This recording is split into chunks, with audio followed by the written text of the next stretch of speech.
In the heart of New York City, where the echo of ambition dances with the murmurs of history, an extraordinary event unfolded beneath an autumn sky brushed with hues of amber and rose. The newly inaugurated Jefferson Community Library, a modern sanctuary of knowledge, stood as a testament to progress and unity, its glass facade reflecting both the brilliance of the city and the aspirations of its people.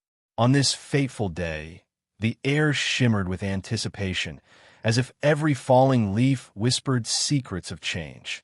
Amid the gentle hum of conversation and the soft rustle of turning pages, a figure of poised elegance arrived at the grand entrance.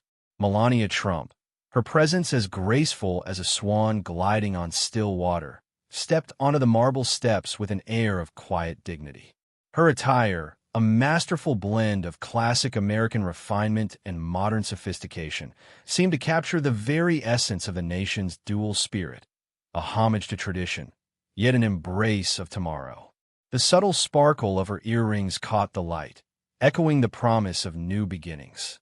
Yet, as the murmurs of admiration swelled among the gathered crowd, a ripple of discontent began to surge from the wings. A cadre of vocal liberal activists, their eyes alight with the fire of ideological fervor, advanced toward the podium with a purpose that bordered on provocation. Their words, sharpened by years of impassioned debate, were poised to strike at the core of Melania's legacy. "Is this our beacon of enlightenment?" one of them bellowed, his voice trembling with a mixture of disdain and incredulity. "Or is it merely the facade of a bygone era draped in empty elegance?" His words, like jagged shards of glass, sought to pierce the calm veneer of the assembly. In the midst of this verbal maelstrom, Melania's eyes, clear and unyielding, surveyed the scene with an almost imperceptible smile. Her voice, when it emerged, carried the measured cadence of someone who had weathered countless storms of public opinion. "Ladies and gentlemen," she began, her tone imbued with a warmth that defied the biting chill of criticism, "what you see before you is not the relic of a past era, but the embodiment of resilience and hope for the future." Her reply, delivered with such composed eloquence, rendered the air electric. The liberal critics, expecting a titanic clash of ideologies, found themselves stilled by the simple, profound truth in her words. A murmur rippled through the crowd, a collective realization that here was a moment transcending the usual discord of partisan politics. It was as if time itself paused, suspended by the gravity of her quiet conviction. As the echoes of her response faded, the scene shifted like the turning of a well-worn page. The Jefferson Community Library, with its vast halls and cozy nooks, became the silent witness to an unfolding drama that would soon reverberate far beyond its storied walls. The controversy, ignited by words and tempered by grace, set the stage for a confrontation of narratives, a battle where facts and feelings would intertwine in the labyrinth of modern media. Later that evening, as the twilight deepened over the city, the media frenzy began. Headlines flashed across screens and newspapers alike, each outlet crafting its own version of the day's events. While some sought to capture the unadulterated truth of Melania's measured defiance, others, with a liberal tint to their lens, spun the tale into a tapestry of distortion and hyperbole. Yet, amid the cacophony of conflicting reports, one thing remained indisputable: the power of a single, sincere response to challenge the prevailing winds of partisanship. The night deepened over Manhattan like a velvet curtain drawn slowly over the city's restless heart, and the echoes of the day's dramatic encounter continued to reverberate in unexpected quarters. Far beyond the hallowed marble halls of the Jefferson Community Library, New York's storied streets bore silent witness to an unfolding narrative of redemption, introspection, and the eternal struggle between incendiary rhetoric and serene resolve. Inside a secluded reception room adjoining the library, golden light filtered through ornate stained glass, casting intricate patterns on polished wood paneling and antique furnishings. Here, amidst the soft murmur of hushed conversations and clinking crystal glasses, the day's events were dissected with the precision of a masterful critique. Groups of individuals huddled in intimate circles, their expressions a kaleidoscope of wonder, regret, and contemplative admiration. Dr. Benjamin Lawrence, a venerable scholar whose lifetime had been devoted to the exploration of American literature and rhetoric, sat with quiet dignity in a deep burgundy velvet armchair near a roaring stone fireplace. His eyes, bright with the reflection of dancing flames and intellectual fervor, were fixed on the intricate interplay of light and shadow, mirroring the dualities of the human spirit he so often described in his lectures.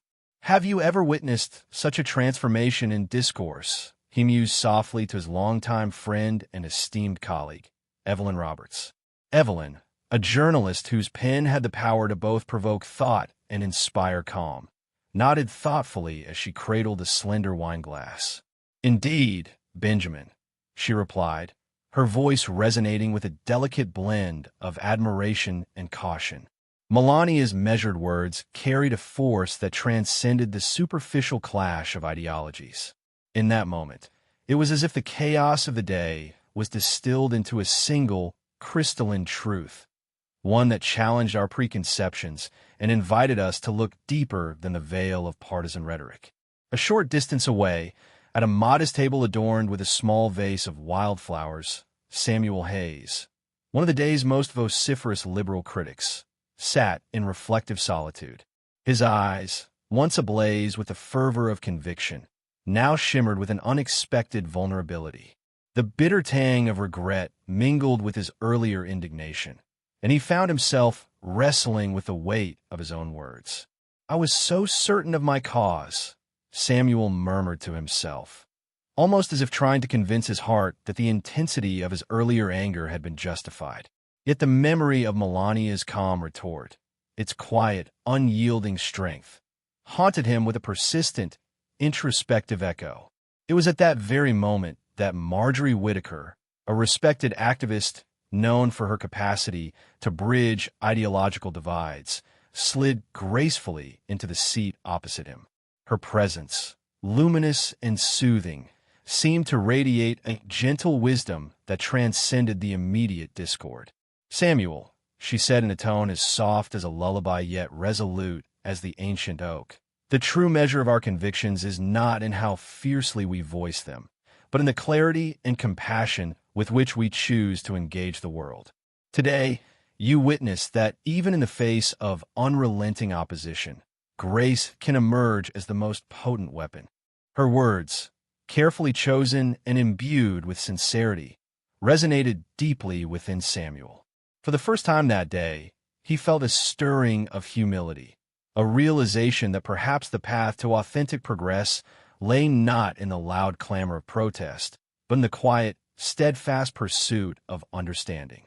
Elsewhere, in a cozy corner of a bustling diner off Fifth Avenue, a group of university students animatedly debated the events that had unfolded. The diner, a haven for midnight philosophers with its neon-lit sign and the gentle hum of classic rock ballads, served as the perfect microcosm for the city's restless intellect. Chloe Miller, a spirited political science major with a penchant for incisive questions, leaned forward, her eyes alight with curiosity. "Could it be," Chloe pondered aloud, "that true leadership is found not in the incendiary power of rhetoric, but in the silent strength of calm conviction?" Her question, like a pebble cast into a still pond, rippled outward, stirring thoughts and inviting responses from every corner of the table. A thoughtful debate ensued, one that was less about winning an argument and more about unraveling the intricate layers of human expression and responsibility. Back at the library, the quiet aftermath of the day's events was palpable. As midnight approached and the frenetic energy of the public slowly ebbed away, a profound silence enveloped the now empty corridors. In that silence, the moral of the day began to crystallize, that the potency of words is not measured solely by their volume or virulence, but by the thoughtful care with which they are chosen. In an era rife with ideological clashes, the enduring power of calm, measured discourse emerged as a beacon of hope, a gentle reminder that strength often lies in the quiet moments of reflection. Yet, As the first light of dawn began to pierce the horizon, the battle was far from over. Across the city, the media had already taken up the mantle of narrative, each outlet determined to spin the events into a story that served its own agenda. Pro-liberal platforms, with their characteristic zeal, wove elaborate tales that sometimes strayed far from the raw truth of that day. Headlines, brimming with sensationalism, contrasted sharply with the unvarnished elegance of Melania's measured reply, a reply that had, in its simplicity, become a symbol of dignity in a polarized world.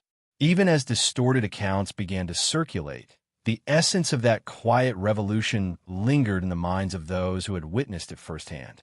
For many, the events of the evening had ignited a subtle but transformative realization that every word, every pause, and every act of composed courage had the power to reshape the discourse of our times. In the coming hours, as the city stirred awake to a new day, the legacy of that fateful evening would continue to unfold in unexpected ways, sparking conversations in boardrooms, classrooms, and living rooms alike. And while the distorted echoes of media narratives threatened to blur the clarity of the moment, the underlying truth remained untouched, that in the tumult of modern politics, the quiet strength of reason could serve as a guiding light, leading us toward a future where dialogue triumphs over discord. In the weeks that followed that fateful evening, the reverberations of Melania's poised retort continued to echo far beyond the marble corridors of the Jefferson Community Library. Across the nation, in bustling metropolises and quiet towns alike, the event sparked conversations that transcended partisan boundaries, urging citizens to re-examine not only the power of rhetoric, but also the virtue of calm resolve. In Chicago, under the expansive glow of a late autumn sun, the city's historic Lakeside Cultural Center hosted a gathering that would soon become a crucible for new ideas. The venue, with its high vaulted ceilings and walls adorned with murals of American resilience, set the stage for an exchange of thoughts that was as vibrant as it was reflective. Here, civic leaders, community organizers, and scholars converged to discuss the evolving landscape of public discourse, a landscape indelibly altered by the events at the library. Seated in a semicircular arrangement of deep burgundy chairs, the attendees listened intently as Melania, now regarded by many as an emblem of dignified defiance, took the modest stage. Her presence, serene and luminous, seemed to capture the very essence of hope, a promise that even amidst clamor and dissent, truth could be articulated with grace. "Thank you for welcoming me," she began, her voice imbued with a quiet strength. What transpired on that day was not merely a clash of words, but a moment of reckoning, a moment when each of us was invited to look beyond our fervent beliefs and ask ourselves, how can we speak with both conviction and compassion? A soft murmur of agreement swept through the room, and soon a dialogue emerged. Marjorie Whitaker, whose earlier intervention at the library had already begun to soften hardened hearts, leaned forward with earnest eyes. "Melania, your words stirred something deep within me. They reminded us that the true measure of leadership lies not in the volume of our voices, but in the wisdom of our silence and the sincerity of our responses." A well-respected community activist, Robert Delgado, nodded. "It is easy, in times of turbulence, to be consumed by the storm of opinions. Yet, you demonstrated that calm can be revolutionary, a quiet courage that invites understanding rather than conflict." As the conversation unfolded, it became apparent that the gathering was not about settling old scores or entrenching political divides. Instead, it was a forum for introspection, a collective endeavor to harness the power of measured dialogue in a time when incendiary language all too often dominated headlines. Across the Atlantic coast in Washington, D.C., a different kind of arena was forming. In a stately chamber on Capitol Hill, Senator Jonathan Reeves convened a roundtable discussion with influential policymakers, media figures, and thought leaders. The intent was clear: to explore how the nation could move beyond the polarization that had long fractured public life. The events of that day in New York have set off a chain reaction, Senator Reeves declared, his voice resonating with a measured authority that belied the underlying urgency. They remind us that while opinions may differ, the essence of our democracy is built on dialogue that seeks to understand rather than merely to confront. Among the roundtable's participants was Dr. Linda Thompson, a noted professor of political science whose scholarship had often examined the intersection of emotion and public policy. "I believe we stand at a crossroads," she remarked thoughtfully. "On one path, we persist in the cycle of antagonistic rhetoric, each side talking past the other. On the other, we embrace a model of engagement that privileges empathy and the deliberate choice of words." Melania's response at the library serves as a poignant example of that second path. The discussion was animated, yet underscored by an abiding respect for the power of restraint.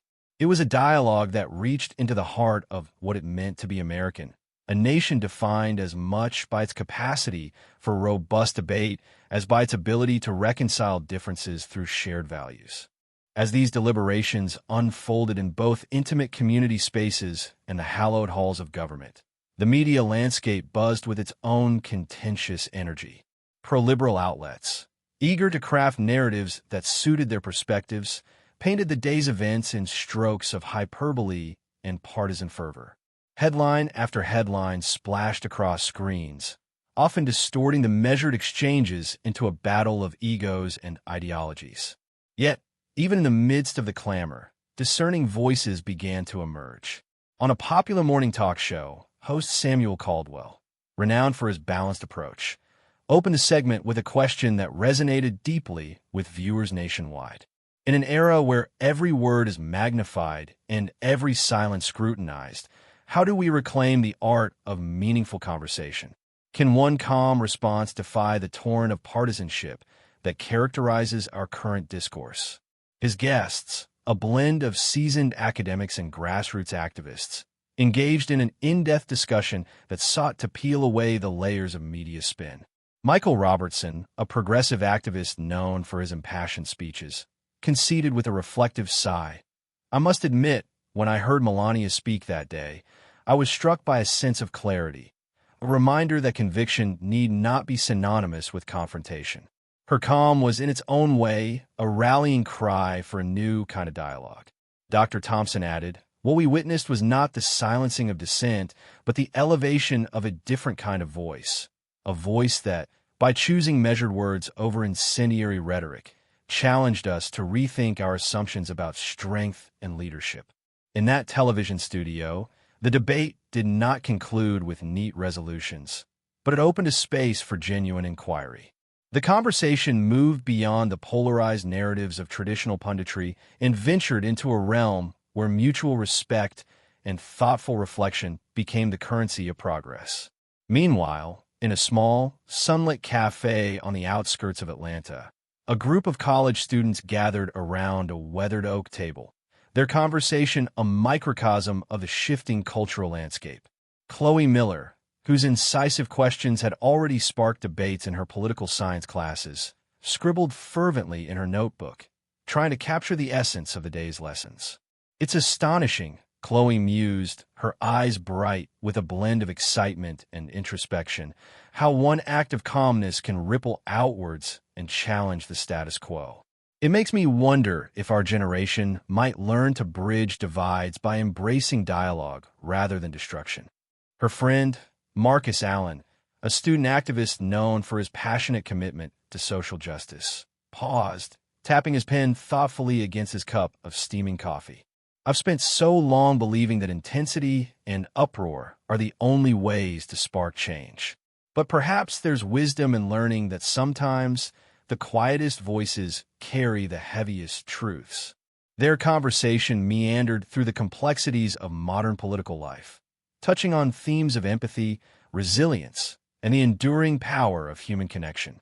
Outside the cafe's windows, the bustling streets of Atlanta bore witness to a city in flux, a city that, much like its people, was learning to navigate the delicate balance between tradition and transformation.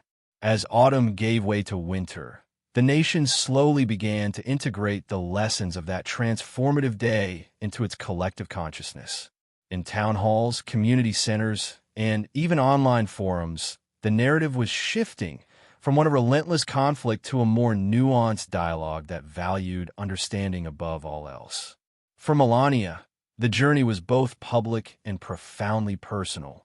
In the quiet moments between interviews and public appearances, she reflected on the responsibilities that came with being a symbol not of political triumph or defeat, but of the enduring human capacity for grace under pressure.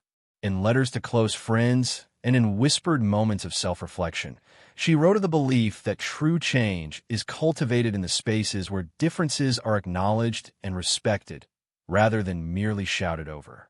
In one such reflective moment, seated by a frost-kissed window in a Washington hotel room, she penned a few heartfelt lines in her journal. In a world where the clamor of discord often drowns out the soft murmur of reason, I have come to believe that strength is not measured by the volume of our voices, but by the sincerity of our hearts. Let every word we speak be a testament to our shared humanity, and every pause a sacred space for understanding. These quiet reflections, though unseen by the public eye, underscored the deeper moral of the unfolding story, that the power of restraint can be as formidable as the force of passionate debate. In embracing calm, we do not surrender our convictions. We elevate them to a place where they might inspire unity rather than division. Even as the media continued to churn out divergent narratives, some skewed by ideology, others by the sheer urgency of sensation, the enduring truth remained. The measured elegance of a single, sincere response can challenge the most entrenched assumptions and, in doing so, pave the way for a future where dialogue triumphs over discord. And so, as the nation stood at the crossroads of a new era, the legacy of that day shone as a beacon, a gentle reminder that every individual, in the quiet strength of their convictions, holds the power to transform the world. In the wake of that unforgettable autumn day, the once divided voices of the nation began to find common ground in the most unexpected of places. As winter's soft breath blanketed the urban sprawl, small gatherings blossomed in coffee shops, community centers, and even the quiet corners of public libraries, each one a microcosm of a broader, transformative dialogue. In these humble venues, the echo of Melania's measured reply wove itself into the daily lives of those willing to listen, urging them to look past the polarized headlines and rediscover the art of sincere conversation. In a bustling community center in Philadelphia, a group of citizens, their faces marked by both the trials and hopes of everyday life, convened for what they called the listening hour. Under the gentle glow of vintage chandeliers, an elderly gentleman named Harold Jenkins, whose deep-set eyes had witnessed decades of social change, began the evening with a soft, deliberate tone. "Friends," Harold said, his voice resonating with the weight of lived experience, "we have long been caught in a relentless tempest of anger and discord. But tonight, let us dare to embrace the quiet. Let us dare to find our common humanity amid the storm." Across the table, a young activist, Tia Morgan, her passion tempered by the wisdom of recent events, nodded fervently. "I used to believe that change demanded only fire and fury," she admitted, her words trembling with both vulnerability and newfound insight. "Yet I now see that even the gentlest of voices can spark a revolution in thought." Their conversation meandered from personal anecdotes to reflections on the media's relentless distortion of truth. Each story, each shared memory, became a thread in the larger tapestry of reconciliation, a tapestry woven with empathy, humility, and the quiet determination to understand rather than to divide. Meanwhile, in the heart of Los Angeles, a different yet equally poignant scene unfolded. Inside a sun-dappled park near the Griffith Observatory, a public forum was in session. Moderated by civic leader Regina Torres, the forum invited citizens from all walks of life to recount their impressions of that fateful day. Was it not a moment when words became our shield against the barrage of division? Regina opposed to the gathering, her tone both inquisitive and inviting. "How can we, as custodians of this great nation, learn from the calm amidst the chaos?" A reserved college professor, Dr. Marcus Lee, raised his hand slowly. What I witnessed was not merely an act of personal grace, he explained, his voice echoing softly in the crisp evening air. It was a demonstration that the strength of our convictions lies not in our ability to shout the loudest, but in our capacity to listen and to respond with measured kindness. His words ignited a ripple of quiet nods across the circle. The forum, unburdened by the usual theatrics of political grandstanding, blossomed into a celebration of shared experience. Here, in the warmth of genuine dialogue, the raw edges of partisan conflict began to soften, replaced by a collective yearning for unity and understanding. As the seasons changed, so too did the narrative of the nation. In boardrooms, school auditoriums, and even within the hallowed halls of government, the legacy of that single, serene moment continued to inspire a profound shift in discourse. The story of Melania's poised response was no longer confined to a single day or a single event. It had become a symbol of the quiet revolution taking root across America. In Washington, D.C., a bipartisan committee convened to address the growing clamor of incendiary rhetoric in public debate. Over cups of meticulously brewed coffee in a stately meeting room lined with portraits of the nation's forebears, Senator Jonathan Reeves recalled the impact of that day with a reflective tone. "We are at a crossroads," Senator Reeves declared, his eyes scanning the room, filled with both seasoned policymakers and emerging voices from across the political spectrum. It is not enough to merely recognize the pitfalls of our past. We must actively cultivate an environment where thoughtful dialogue can thrive, a space where every word is chosen with care and every silence is laden with respect. Dr. Linda Thompson, her gaze steady and contemplative, added, "The transformation we seek begins with each of us. We must hold ourselves accountable for the narratives we perpetuate, understanding that the true power of language lies in its ability to bridge divides rather than deepen them." In the quiet aftermath of intense debates and fervent policy discussions, there emerged a shared consensus that the art of respectful communication was the cornerstone of a resilient democracy. Across the nation, initiatives were launched to train young leaders in the art of nonviolent dialogue, while community workshops sought to empower ordinary citizens to reclaim their voices from the cacophony of sensationalism. In an intimate moment captured in a candid interview for a local news segment in San Francisco, Tia Morgan summarized the transformative power of that day.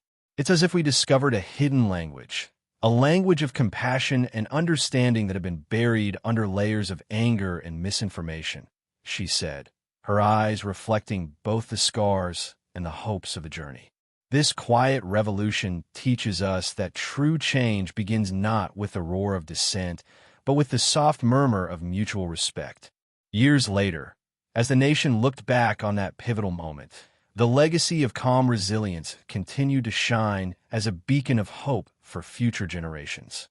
Melania's response, immortalized in countless retellings and academic discourses, had become a parable, a modern fable reminding all who heard it that even the gentlest words, when spoken with truth and humility, could dismantle the towering walls of discord. In the sprawling suburbs of Denver, where neighborhoods buzzed with the hum of everyday life, a new library opened its doors, its facade gleaming in the morning sun. Inside, a plaque commemorated not just a building, but a movement that celebrated the power of dialogue over diatribe. Visitors paused to read the inscription, each line a gentle reminder of the day when calm defied chaos, and empathy triumphed over enmity. As dusk settled on the horizon, casting long shadows over quiet streets and bustling cityscapes alike, the enduring lesson remained crystal clear. In every conversation lies the potential to reshape our collective destiny. And as long as there are those willing to speak with kindness and listen with open hearts, the promise of a more united, thoughtful tomorrow will forever remain within our grasp.